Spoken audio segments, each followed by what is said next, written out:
धर्म नगरी कुरुक्षेत्र के थीम पार्क में 22 अक्टूबर से आरंभ होने वाले लक्ष्य चंडी महायज्ञ के संदर्भ में आज थीम पार्क कुरुक्षेत्र में एक प्रेस वार्ता का आयोजन किया गया। इस प्रेस वार्ता में यज्ञ सम्राट हरिओम जी महाराज द्वारा पत्रकारों को विस्तृत जानकारी देते हुए बताया गया कि ये धरा भगवान ब्रह्मा को उत्तरवेदी है। जब ब्रह्मा जी के मन में सृष्टि की रचना का विचार आया तो इस धरती अर्थात इस भूभाग पर उन्होंने सर्वप्रथम यज्ञ किया, इसलिए ये दरा ब्रह्मा की उत्तरवेदी कहलाई और सृष्टि की रचना का कार्य आरंभ हुआ। उन्होंने बताया कि कुरुक्षेत्र धर्म क्षेत्र यज्ञम है, यहाँ पुण्य करने से फल कई गुना बढ़ जाता है और इसीलिए यज्ञ सम्राट हरिओम महाराज द्वारा इस स्थान का चयन किया गया है। 2 सितंबर से 3 स्थानों पर ब्राह्मणों द्वारा दुर्गा सप्तशती का पाठ इस महायज्ञ के निमित्त प्रारंभ हुआ है। प्रथम स्थान मणिकूट पर्वत ऋषिकेश हरिद्वार, दूसरा कालेश्वर महादेव मंदिर यज्ञशाला, तीसरा स्थान गोहाना सोनीपत और 25 सितंबर से कुरुक्षेत्र की पावन धरा पर थीम पार्क में ब्राह्मणों द्वारा पाठ शुरू हो गया है, जो 22 अक्टूबर तक चलने वाला है। 22 अक्टूबर से 501 कुंडों वाली यज्ञशाला में 1000 ब्राह्मणों द्वारा यज्ञ का शुभारंभ हो जाएगा और ये यज्ञ 1 नवंबर तक चलेंगे। इस महायज्ञ में देश विदेश के कई राज्यों के लोग शामिल होंगे, क्योंकि महाराज द्वारा अब तक समस्त देश में 90 यज्ञों का आयोजन 22 राज्यों में हुआ है। इस प्रेस वार्ता में यज्ञ सम्राट हरिओम जी द्वारा पत्रकारों को यज्ञ की महत्ता के बारे में विस्तार से जानकारी दी गई। उनके साथ ही इस अवसर पर स्थानेश्वर महादेव मंदिर के व्यवस्थापक रोशनपुरी जी महाराज, धर्म जागरण के उत्तर क्षेत्र प्रमुख विकास दास जी महाराज, श्री कृष्ण कृपा गौशाला मोहड़ा के संचालक एवं श्री लक्ष्मी नारायण मंदिर के व्यवस्थापक अनूप गिरी महाराज भी मौजूद रहे। उन्होंने बताया कि सभी यज्ञों में मुख्य यजमान व यज्ञमानों का इस यज्ञ में शामिल होने के लिए पूरे देश भर में निमंत्रण भेजे गए हैं। कुरुक्षेत्र नगर की सभी सामाजिक धार्मिक संस्थाओं का पूर्ण रूप से इस यज्ञ के प्रति सहयोग मिल रहा है। इस यज्ञ में शामिल होने के लिए पूजनीय शंकराचार्यों, महामंडलेशियों, मठाधीशों, महंतों, संतों को भी निमंत्रण भेजे जा चुके हैं, जिनमें से कुछ एक की स्वीकृति भी प्राप्त हो गई है, कुछ की स्वीकृति अभी बाकी है।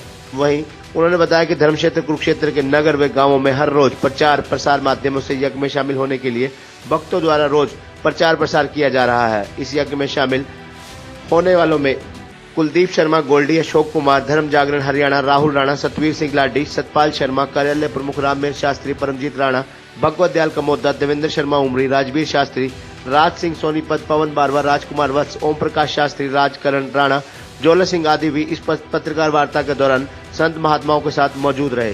संत महात्माओं ने पत्रकार वार्ता के दौरान यज्ञ की महत्ता पर प्रकाश डाला और कोरोना काल में धुनी और यज्ञ की महत्ता पर भी विस्तृत प्रकाश डालते हुए कहा कि धुने और यज्ञ के माध्यम से वैश्विक महामारी कोरोना से भी काफी हद तक निजात मिला है।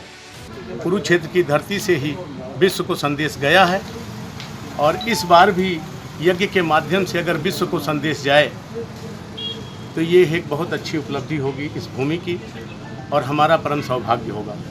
यहाँ पर उपस्थित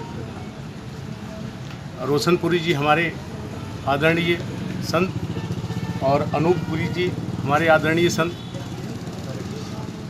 सभी पधारे और ये है सभी संतों के नेतृत्व में सर्व समाज कुंभ किया जा रहा है। ये समरसता का एक कार्यक्रम है। अब आवश्यकता है घर घर यज्ञ, हर घर यज्ञ।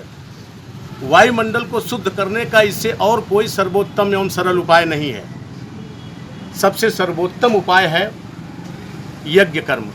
यदि हम यज्ञ कर्म करते रहें तो किसी प्रकार का कोई भी अकाल महामारी नहीं आ सकती है। यही उद्देश्य से लेकर के यही इसी भाव से यह यज्ञ सुनिश्चित किया गया है। इसमें आप सभी सादर आमंत्रित हैं। 22 अक्टूबर से लेकर के 1 नवंबर तक विशेष रूप से एक संत सम्मेलन भी किया जाएगा, जिसमें कई शंकराचार्य और अच्छे संत मूर्तियां संकेत है उनका आने का, पधारने का।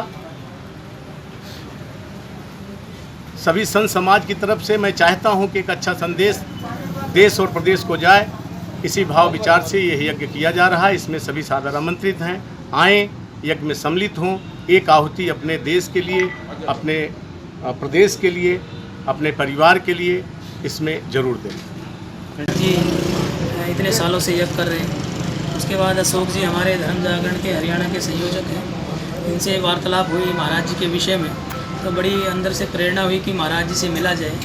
फिर हम महाराज जी से मिलने के लिए उस जंगल में गए और इतना जंगल, घना जंगल, ये अंदर जंगल के अंदर 2-3 घंटे गाड़ी चलती रही और जब वहाँ गाड़ी पहुँचती है तो सोचा कोई आश्रम होगा, वो आश्रम वहाँ नहीं था। एक पत्थर के नीचे, पेड़ों के नीचे ऐसे ही तरपाल टीन लगाकर महाराज जी वहाँ अपनी तपस्या साधना करते हैं और एक पत्थर काट के ही अंदर से एक छोटा सा बैठने का इन्होंने स्थान बनाया जिसे गुफा का नाम है। उसी के अंदर बैठकर हमारी चर्चा हुई है, तो हमने इनसे प्रार्थना की कि ये कार्य हरियाणा के अंदर, कुरुक्षेत्र के अंदर आप कीजिए, हम आपके साथ हैं। क्योंकि लक्षचंडी यज्ञ शायद ही हमारी याददाश्त में नहीं, हमारे पिताजी की याददाश्त में नहीं, हमारे दादाजी की याददाश्त में नहीं, कई वर्षों, मतलब मेरे हिसाब से देखा जाए तो त्रेता युग में राजा दशरथ ने अपने पुत्र प्राप्ति के लिए यज्ञ किया था। शायद उसके बाद ये पहला यज्ञ होने जा रहा है, लक्षचंडी यज्ञ। इससे पहले शायद अभी तक नहीं हुआ, और हुए हैं तो सफल नहीं हुए। तो ये हमारा सौभाग्य है कि आज कुरुक्षेत्र की भूमि में जहाँ गीता का ज्ञान दिया गया था, इतना गीता का ज्ञान का महत्व है, उतना ही आज लक्षचंडी यज्ञ का महत्व हमारे लिए है।